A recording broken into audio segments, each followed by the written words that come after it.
نبی صلی اللہ علیہ وسلم دن میں 100 بار استغفار کیا کرتے تھے، تو اس لیے ہم سب کو بھی کثرت سے استغفار کرنی چاہیے۔ استغفار بیماریوں کا علاج بھی ہے اور اللہ کے عذاب سے بچانے والا بھی، اللہ سبحانہ وتعالیٰ کی رحمت پانے کا ذریعہ ہے، اور پھر بارش کے نزول کا ذریعہ بھی ہے، زراعت میں برکت کا ذریعہ، کبیرہ اور صغیرہ گناہوں سے معافی کا ذریعہ، اچھا اعمال نامہ پانے کا ذریعہ، یعنی قیامت کے دن انسان کو جن کی بخشش ہوگی ان کو خوشخبری دی جائے گی اور ان کا نامہ اعمال جو ہے وہ بہترین نامہ اعمال ہوگا۔ پھر جنت میں درجات کی بلندی استغفار کی وجہ سے ہوگی۔ تو اس لیے ضروری ہے کہ ہم اٹھتے بیٹھتے اپنے گناہوں کی معافی مانگتے رہیں، اور استغفار کے لیے انسان اپنی زبان میں بھی اللہ تعالیٰ سے بخشش مانگ سکتا ہے، لیکن بہتر یہ ہے کہ اگر انسان قرآنی دعاؤں اور مسنون دعاؤں کا سہارا لے اور ان کو سیکھ بھی لے، کیونکہ یہ ہم سب کی ضرورت ہے۔ سورۃ نوح میں اللہ سبحانہ وتعالی فرماتے ہیں، حضرت نوح علیہ السلام نے اپنی قوم کو استغفار کرنے کو کہا، اور کیا کہا؟ فَقُلْتُ اسْتَغْفِرُوا رَبَّكُمْ، میں نے اپنی قوم سے کہا کہ اپنے رب سے استغفار کرو، اپنے رب سے معافی مانگو۔ تو نتیجہ کیا ہوگا؟ إِنَّهُ كَانَ غَفَّارًا، بے شک وہ بہت زیادہ معاف کرنے والا ہے۔ يُرْسِلِ السَّمَاءَ عَلَيْكُمْ مِدْرَارًا، تم پر آسمان سے خوب بارشیں برسائے گا، آسمان کو تم پر برسنے والا بنا دے گا۔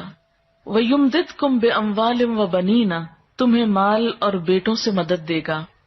وَيَجْعَلْ لَكُمْ جَنَّاتٍ، تمہارے لیے باغات بنائے گا۔ وَيَجْعَلْ لَكُمْ أَنْهَارًا، اور تمہارے لیے نہریں جاری کر دے گا۔ آپ دیکھیں کہ ایک انسان کی خواہش کیا ہوتی ہے کہ اس کو کیا کچھ ملے، یعنی رہنے کا مقام اور حالات جو ہیں وہ پرسکون ہو، پھر اس کے بعد یہ کہ مال ہوں، بیٹے ہوں، باغ ہوں، اور زندگی کی اور آرائشیں اور نعمتیں ہوں۔ یہ ساری چیزیں کہاں سے ملتی ہیں، کیسے ملتی ہیں؟ استغفار سے ملتی ہیں۔ عام طور پر لوگ پریشان ہوتے ہیں، دکھی ہوتے ہیں۔ مثلا ایک شخص ایک بزرگ کی محفل میں آیا اور اس نے کہا کہ میرے حالات بہت تنگ ہیں، مجھے بہت پریشانی ہے، میرا رزق بہت تنگ ہے، تو آپ مجھے کوئی وظیفہ بتائیے۔ تو انہوں نے اس کو کہا کہ کثرت سے استغفار پڑھو۔ دوسرا آیا، اس نے کہا بچوں کی شادی نہیں ہوتی، تو آپ نے اس کو بھی کیا بتایا کہ کثرت سے استغفار کرو۔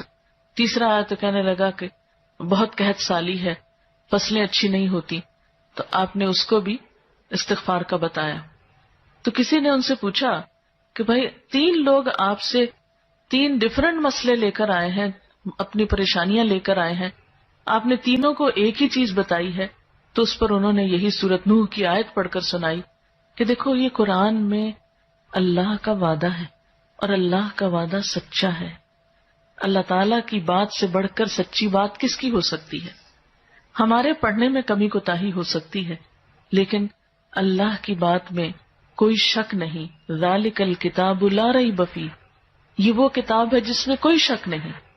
لیکن یہ ہے کہ بعض اوقات ہم خود پڑھنے میں کوتاہی کر دیتے ہیں، تو جن کا رشتہ نہ ہو رہا ہو وہ بھی، جن کا ہو چکا ہو اور شادی کے پرابلمز ہو وہ بھی، جن کا ہو چکا اور پھر بچے نہ ہو وہ بھی، ان سب کے لیے ایک ہی وظیفہ ہے، اور وہ کیا ہے؟ استغفار کا۔ پھر اسی طرح ایک اور جگہ پر ایک اور پیغمبر نے اپنے لوگوں سے کہا وَاسْتَغْفِرُوا رَبَّكُمْ ثُمَّ تُوبُوا إِلَيْهِ إِنَّ رَبِّي رَحِيمٌ وَدُودٌ، اپنے رب سے معافی مانگو اور اس کی طرف پلٹ آؤ، بے شک میرا رب رحیم ہے اور اپنی مخلوق سے بہت محبت رکھتا ہے۔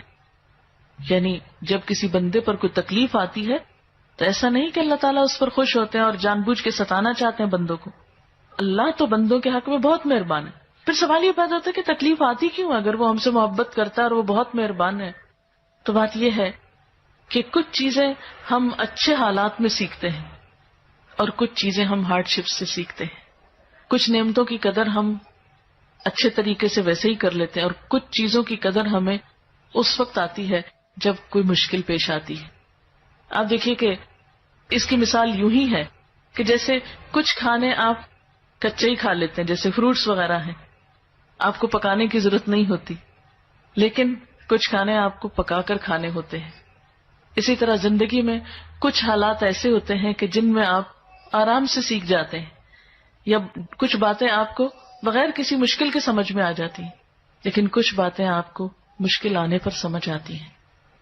اور جس طرح انسان پختہ اور میچیور ہوتا ہے مشکلات میں، آپ نے دیکھا ہوگا کہ جو بچے ہارڈ شپس میں پلتے ہیں وہ بڑے ہو کر ان میں اسٹیمنا زیادہ ہوتا ہے، لیکن جو بچے بہت نعمتوں میں اور نازوں میں پلتے ہیں وہ اتنے بہادر اور اتنے ہمت والے نہیں ہوتے.